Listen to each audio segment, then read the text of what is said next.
This story is a perfect example of why I'm always preaching about being careful who you allow into your space and into your life. Dejon Dajanae was brutally attacked by her quote-unquote friend. I'm going to play a video of the attack that was uploaded by Dejon Dajanae on her Instagram. It is mostly audio, but I'm letting you guys know right now in advance that it is horrific. It's very brutal, so if you're sensitive to that type of thing, I would just fast forward this part.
Before we move on, I just wanted to remind you that I have a collection of journals to help you start your healing and self-love journey.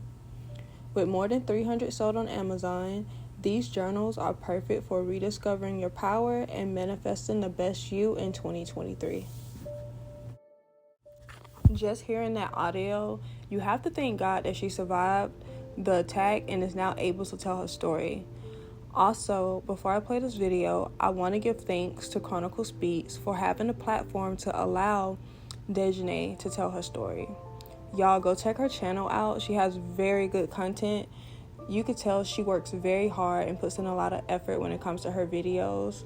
I've probably watched all of them, but go check her out. It is because of her that Dejanae was able to tell her story and talk about the events that led up to her friend knifing her. Get out the house. So basically, I couldn't find my phone. And I was like, hey, Abby, can you help me find my phone? And she goes, yeah. So she comes out the room and she starts searching for my phone with me. She actually physically find my phone. And I'm like, and then she was like, your phone is right there. I'm like, where? And then she was like, it's right there. You're not looking. I'm like, where is it? If you actually see my phone, like with your eyes, why you just can't tell me where my phone at, right? Or pick it up. And then she goes, because you don't look for anything, blah, blah, blah. Now, mind you, a couple of moments later, come to find out my phone was in plain sight. But the phone was black. I was genuinely overlooking it, like, you know how sometimes, like, it could be right in your face, but you genuinely just overlooking it, right? And obviously, I'm genuinely overlooking it because I'm trying to get out the house. So obviously, I'm not going to pretend like I can't find my phone when I actually can. Right. So I'm like, so 2-3 minutes later, which is a long time, not trying to say 2-3 minutes is a long time, but 2-3 minutes later of me going back and forth, hey, why you can't just tell me where my phone was, right? Right. I actually ended up finding it by myself. That's when I came to see that it was in plain sight. I was just overlooking it. Then I was mad at her. I'm like, why you couldn't just tell me where my phone was? Like, and I started calling her childish and all this and that. I'm like, excuse me. I'm like, childish. Like, you could have just told me where my phone was. We got to go, this and that. We was going back and forth for a minute, and she goes, what she said?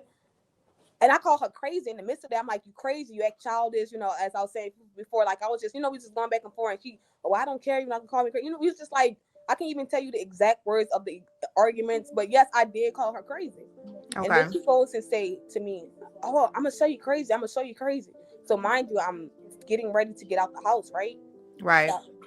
So I'm telling her, so I'm like, so I go back in the room and I come back out the room and then she's standing over a dresser with a knife, right?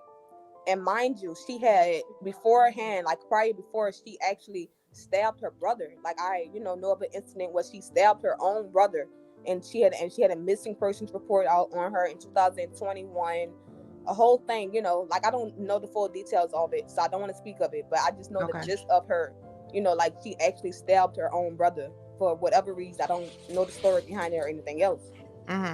So, yeah, so like when she got the knife, I didn't actually think she was going to use it. Since I said to her, I'm like, Abby, what you got that knife for? I'm like, I say, what you want to fight or something? I'm like, what do you have that knife for? She's like, oh, I'm not going to do you nothing with the knife. I'm just letting you know if you want to know crazy, I'm going to show you crazy and all this and that.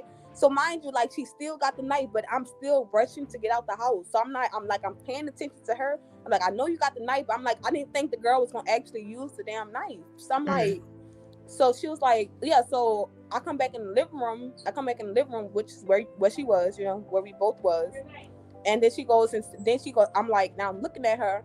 And then I'm sorry, in the midst of all this, we still fussing about her not giving me my phone, of her not telling me what my phone was. I'm like, me calling her childish and everything. So this is the exact moment it happens, the exact second. She goes to me and say, yeah, I'm gonna show you crazy. And then she goes to me, and then I turned around. I'm literally bending over the sofa. I don't even know what I was doing over the sofa. I don't know if I was picking up something, but I was literally like leaning over the sofa. I really cannot think to say what I was doing. So my back was turned, me bent over the sofa, right? To her. And I look up, and all I see is her doing this. And I try to grab her hand. Right? I'm unable to actually grab her hand. And then she actually go boom, boom, boom. She stabbed him like that. So she stabbed him. I don't even know what area she stabbed first. Honestly, I can't even describe that incident. I don't even want to misspeak. So I just know it went to stab him. I know the last part she stabbed me in was my stomach, but the first part I'm not sure. So she go to stab, and I'm feeling it, and I'm literally feeling these stabs. I'm like, Abby, stop, please. That's enough. You can hear this can hear all this in the audio video. I'm like emotional. But take your time. Yeah. So then I look, and then she finally stops, right?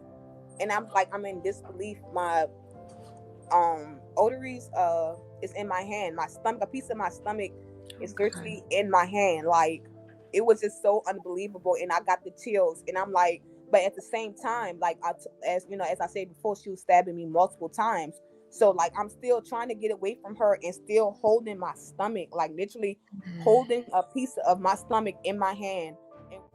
Hearing her tell the last minute of her story absolutely made my stomach turn. I mean, ladies, it is important for us to vet everyone we allow around us. You must start checking the overall energy of a person. In the video, she states that her attacker had previously stabbed her own brother. So clearly her being crazy didn't pop up out of nowhere. Dajanae survived her attack, but there are others who didn't, such as Alexis Crawford, who was unalived by her friend because of a boy. Alexis's friend and the friend's boyfriend unalived her and stuffed her in bins. We just absolutely have to be careful about who we allow into our lives. Most monsters can't hide their true selves too long, so always pay attention to how people handle you and how they handle others, because if they did it to someone else, why would they not do it to you? Well, alright, that's all I have for today, loves. Remember, be safe out there.